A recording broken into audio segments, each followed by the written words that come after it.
y la riqueza se ha seguido concentrando en pocas personas.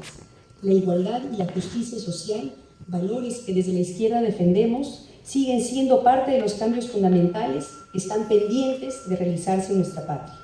Una medida importante en esta línea es el aumento del salario mínimo que planteamos se incremente en el primer año de nuestro gobierno a 1.000 soles. Quiero recordarles que si los salarios eran el 30% del PBI en el año 1990, ahora son apenas el 21%. Los derechos laborales de los trabajadores han sido recortados y distorsionados por una maraña de normas y medidas administrativas. Los sucesivos gobiernos han permitido que mafias amenacen y asesinen a dirigentes sindicales, particularmente en el sector de construcción civil, por ejemplo, y eso no lo vamos a permitir más. Se ha permitido también que empresas poco responsables destruyan sindicatos despidiendo de manera injusta y a veces arbitraria a sus promotores. Igualmente, prácticamente se ha eliminado el derecho a negociación colectiva en la mayor parte de empresas y está en el propio Estado, y eso nos parece inaceptable. La negociación colectiva es un derecho fundamental, así lo dice la Organización Internacional del Trabajo, y nosotros la vamos a restituir, así como vamos a no solamente proteger, sino también promover el derecho de sindicalización, el derecho de negociación colectiva, porque creemos que son esenciales en una democracia. En esa línea vamos a promover una nueva ley general del trabajo que asegure que no hayan despidos abusivos y que se genere un diálogo equilibrado entre Estado, empresas y trabajadores. Estamos convencidos de que una mejora de los salarios o las condiciones laborales no va, como dicen algunos, en contra del crecimiento económico, sino todo lo contrario. Promueve que los trabajadores eleven su productividad y colaboren con más entusiasmo, con más creatividad en la creación de la riqueza nacional. Candidata, tienes 5 minutos.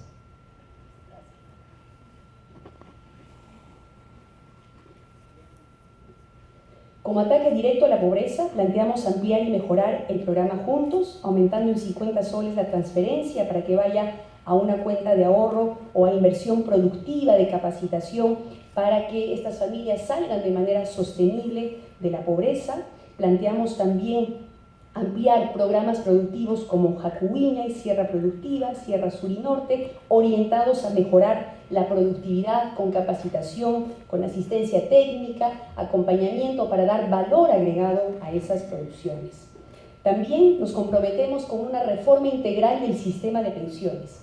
Por un lado, con el aumento de la pensión básica no contributiva, vamos a duplicar el programa Pensión 65 en el primer año de nuestro gobierno, vamos a fortalecer y modernizar nuestro sistema público de pensiones para que el aporte, por ejemplo, no provenga solamente del trabajador, sino también del empleador y del propio Estado, y vamos a garantizar una verdadera y sana competencia en el sistema privado de pensiones, que en nuestro gobierno será voluntario y complementario.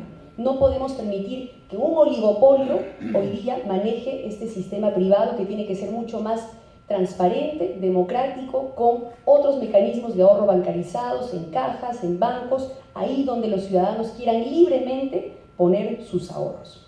Finalmente, planteamos una estrategia de diversificación de la matriz productiva de nuestro país. Planteamos ampliar y profundizar el plan de diversificación productiva iniciado, nos parece, de manera todavía muy incipiente en este gobierno, destinando, por ejemplo, una inversión de 200 millones de soles anuales para poner en valor nuestra riqueza arqueológica y natural en el marco de la promoción del sector turismo, que tiene un enorme potencial en nuestro país, pero que ha sido básicamente abandonado en los últimos años. Nos hemos comprometido en poner en marcha un Ministerio de la Innovación, la Ciencia y la Tecnología para que conduzca este proceso de innovación, producción e industrialización en nuestra matriz productiva para generar más y mejor empleo. Le vamos a dar también altísima prioridad al desarrollo agrario y rural, entre otras cosas, con un programa de asistencia técnica masiva para familias campesinas y pequeños productores, porque ellos serán nuestra prioridad, garantizando un fortalecimiento del Banco Agropecuario, así como utilizar las agencias bancarias del Banco de la Nación para captar ahorros rurales y canalizar créditos hacia agricultores y ciudadanos de las zonas rurales del país. Para terminar, Planteamos también una política de defensa del agro y la industria nacional, utilizando mecanismos legales como las salvaguardas y medidas antidumping contra la importación de productos subsidiados o con dumping provenientes de países que desarrollan prácticas de competencia desleal que han afectado muy duramente a sectores como el sector textil de Gamarra o la industria del cuero y del calzado en Trujillo, entre otros. También planteamos restituir el 5% del drawback a las exportaciones no tradicionales e instaurar uno de 10% para los nuevos productos de exportaciones no tradicionales. Termino señalando que nosotros vamos a recuperar nuestra soberanía energética y garantizar que nuestros hidrocarburos sirvan a las familias peruanas, renegociando los contratos de gas correspondiente para una verdadera masificación del gas que beneficie al pueblo peruano, pero también para iniciar un proceso de industrialización a partir de esta materia prima, garantizando, por ejemplo, la ejecución del polo petroquímico en la costa sur, que podría generar más de 40.000 empleos. Diversificación productiva, entonces, inversiones sostenibles, respetando el medio ambiente, respetando los derechos de las poblaciones locales y de las comunidades, así como respetando los derechos de los trabajadores. Esa es la perspectiva de desarrollo económico del Frente Amplio, un desarrollo económico sostenible, un desarrollo económico integral, con generación de empleo y respeto de la dignidad de los peruanos. Muchísimas gracias.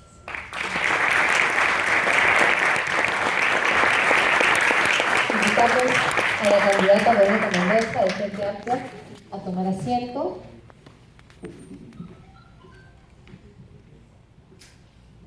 Le agradecemos por haberse ceñido estrictamente a los tiempos y comenzamos nuestra rueda con el panel y comenzamos con la pregunta de José Antonio Contreras.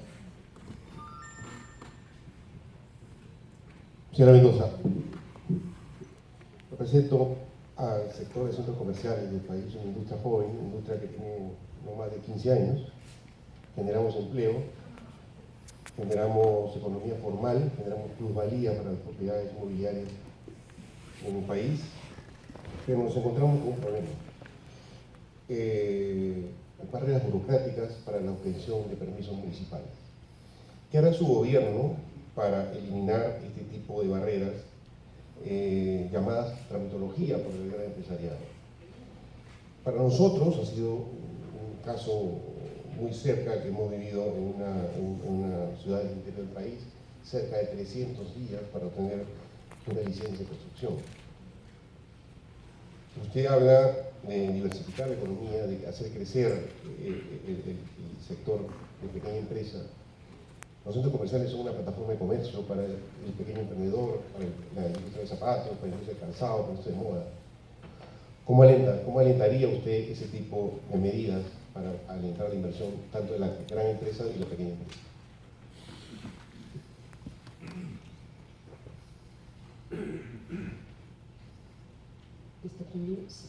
Muchísimas gracias por su pregunta. Creo que es importante en nuestra política de diálogo abierto y transparente convocar a sectores empresariales como el que usted representa para que de manera muy puntual y específica identifiquemos esas barreras burocráticas, esos trámites excesivos o innecesarios, para hacer una revisión normativa exhaustiva, en coordinación en este caso con los gobiernos descentralizados, para ver qué es aquello que efectivamente está significando un trámite engorroso, innecesario, y qué es aquello que sí es indispensable que se mantenga en resguardo de la protección de nuestro medio ambiente, de nuestro patrimonio arqueológico, los derechos laborales u otros. Creo que sí es importante iniciar un proceso de modernización del Estado en diálogo y en concertación con el empresariado, pero sí creo que es importante dejar claro que nosotros no creemos que esto deba hacerse a costa de derechos laborales, de derechos ambientales, de nuestro patrimonio arqueológico, que también muchas veces en nombre de las inversiones han sido afectados o vulnerados. Entonces creo que hay que diferenciar aquello que efectivamente es trámite engorroso e innecesario y aquellas normas que sí se dan en resguardo de los derechos de los ciudadanos. Muy bien, el turno de Carlos Casas. Buenas tardes, señora Mendoza. Yo quería hablar un poco acerca de la política monetaria, ¿no? Usted se ha referido constantemente a la política monetaria. Conozco a Julio Velarde, discrepamos de las apreciaciones que se han dado, pero un tema que quería ir al grano sería, ¿usted estaría dispuesta a aceptar un nivel de inflación mayor? ¿Y a qué me refiero con esto? Veo algunas tensiones y contradicciones en la propuesta de política monetaria. Por un lado se dice, desdolarizemos la economía, pero se está culpando al Banco Central de haber intervenido demasiado en el mercado cambiario para evitar que el dólar suba. Y en la medida que, y si retiramos ese esfuerzo del Banco Central, el dólar va a seguir subiendo, lo cual implica que se va a dolarizar más, por un lado, y por otro lado lo que vamos a tener es que la inflación también es elevada debido al componente importado que tenemos en nuestra canasta de consumo. Entonces, y podría ser acorde con lo que se está planteando ya a nivel conceptual en muchos países de aceptar que un 2% probablemente de inflación no es un nivel adecuado para el país, sino probablemente mayor. ¿Usted estaría dispuesta a modificar la ley del Banco Central en ese sentido para justamente darle una flexibilidad al Banco Central para poder intervenir en lo que se refiere a la actividad económica? Porque la ley es clara hoy día que hay que mantener la estabilidad monetaria, no está incorporada el tema de la promoción de la producción. Entonces, ¿estaría dispuesta a aceptar mayor inflación? Ese sería el punto concreto. El problema de fondo es que el Banco Central de Reserva no ha cumplido ni siquiera con sus propias metas de inflación. Ese es el problema. Nosotros creemos que se puede y se debe encontrar el justo equilibrio entre el control de la inflación, pero a su vez también bajar lo suficiente la tasa de interés de referencia, por ejemplo, para garantizar crédito barato para micro y pequeños empresarios. Creo que sí se puede perfectamente encontrar el equilibrio en ese sentido, ¿no? El problema es que sí nos preocupa el hecho de que se haya quemado el 50% de divisas, poniendo en riesgo, ¿no?, la política macroeconómica y afectando la política monetaria incluso del próximo gobierno. O sea, ni siquiera se ha cumplido con aquello que se planteó. Si se hubiera hecho, en todo caso, digamos, nuestra crítica no hubiera sido probablemente tan dura, pero hay un problema que no podemos negar, que está poniendo en riesgo la política monetaria del próximo gobierno, y hay que señalarlo con absoluta claridad. El turno es de Diego Macera. Buenas tardes, señora Mendoza. Yo quiero continuar un poco la pregunta del profesor Casas, pero llevarla ya no tanto por el lado económico, sino por el lado institucional. Hay cierta preocupación respecto de una potencial injerencia de un eventual gobierno suyo como ejecutivo dentro de un organismo constitucionalmente autónomo como es el Banco Central. El banco, como usted sabe, tiene una ley orgánica que lo circunscribe únicamente a combatir la inflación y no tiene nada que ver con empleo o generación de PBI. ¿Usted propone, para hacer viables sus iniciativas, usted propone cambiar la ley orgánica del banco? ¿O cómo ve usted esta potencial injerencia del Ejecutivo sobre un organismo constitucionalmente autónomo? He sido absolutamente clara en mi intervención. Nosotros entendemos que el Banco Central de Reserva es un organismo autónomo, independiente, que no puede ser manejado ni por el gobierno de turno ni por intereses gran empresariales o financieros particulares. Nosotros vamos a respetar esa autonomía.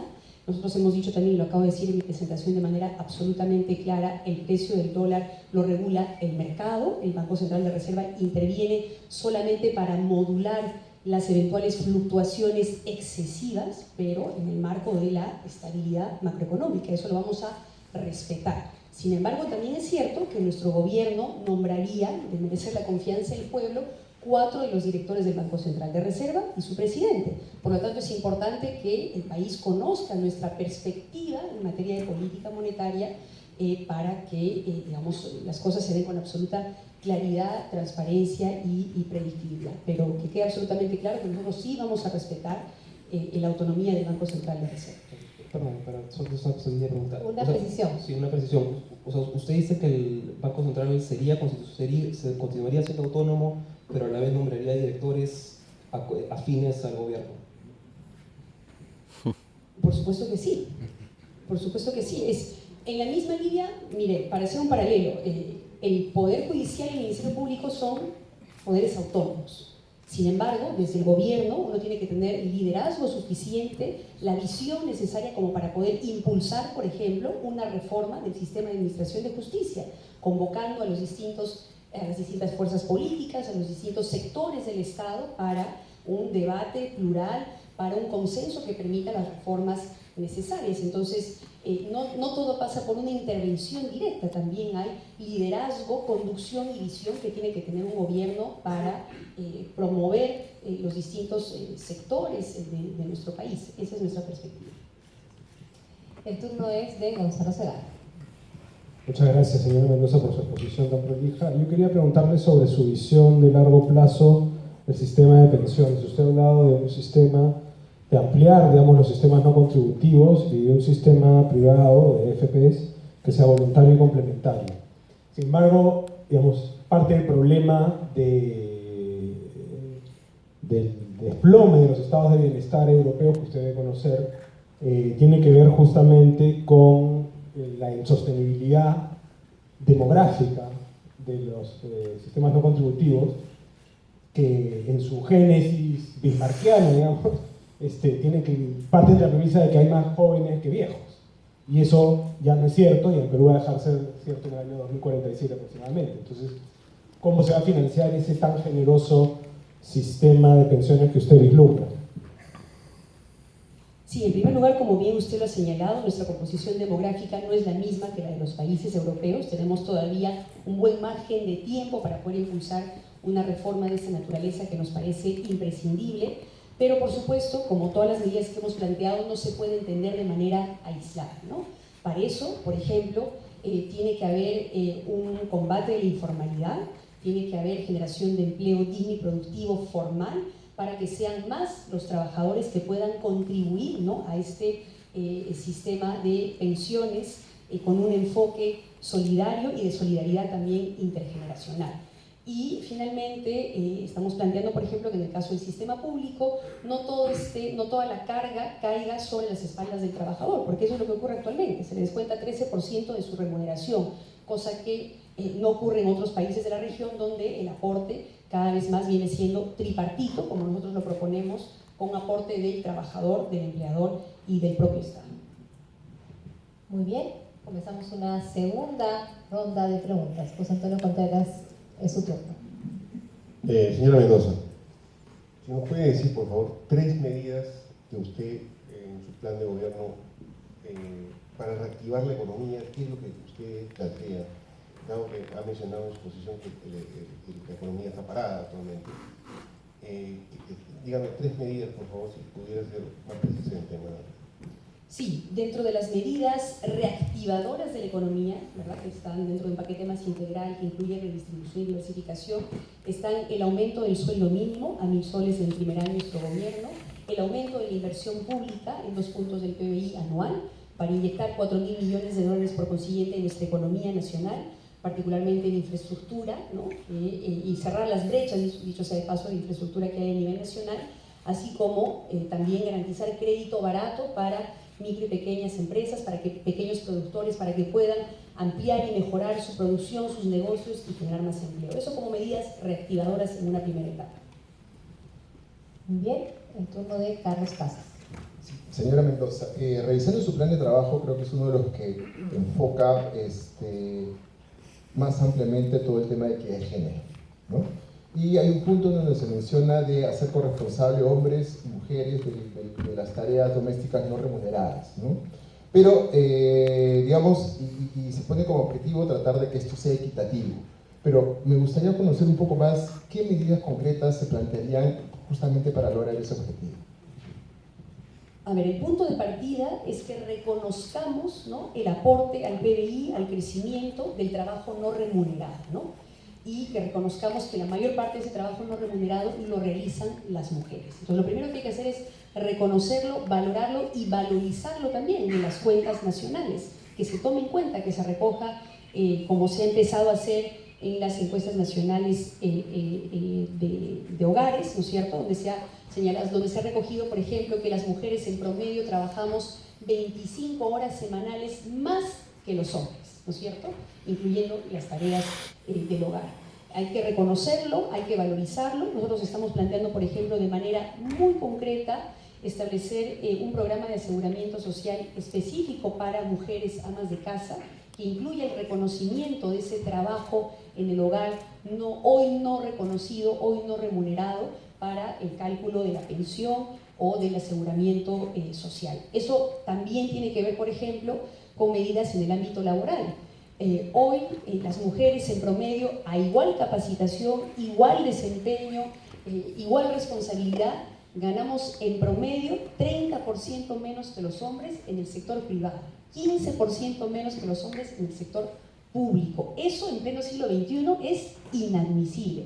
Tenemos que sensibilizar, capacitar adecuadamente a los funcionarios de la Superintendencia Nacional de Fiscalización Laboral para que presten especial atención a estos temas, ¿no? Y ya que estamos hablando de derechos laborales y de mujeres, creo que es fundamental también recordar en este espacio la necesidad de aprobar e implementar el convenio 189 de la OIT para el pleno reconocimiento de los derechos de las trabajadoras del hogar, cerca de 500.000 de mujeres peruanas a lo largo y ancho del país que hoy no tienen derecho ni siquiera a un sueldo mínimo, ni vacaciones, ni CTS, y eso también nos parece inaceptable y queremos revertir. Muy bien, es el turno de Diego Macera.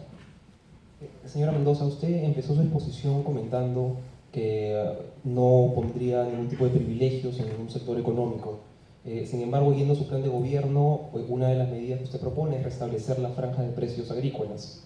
En el Ministerio de Agricultura, solo para el caso del azúcar, por ejemplo, calcula que las familias pagaron hasta 100% más en el precio de este insumo en el 2013, eso por el lado de los consumidores. Y por el lado de los productores, tampoco estamos hablando pues de pequeños productores que van a perder su trabajo, sino que son el 70% de la producción está concentrada en solamente 6 empresas grandes. Entonces, si no va por el lado de los consumidores ni por el lado de los productores, ¿cómo ve usted positivo el restablecimiento de la franja de precios?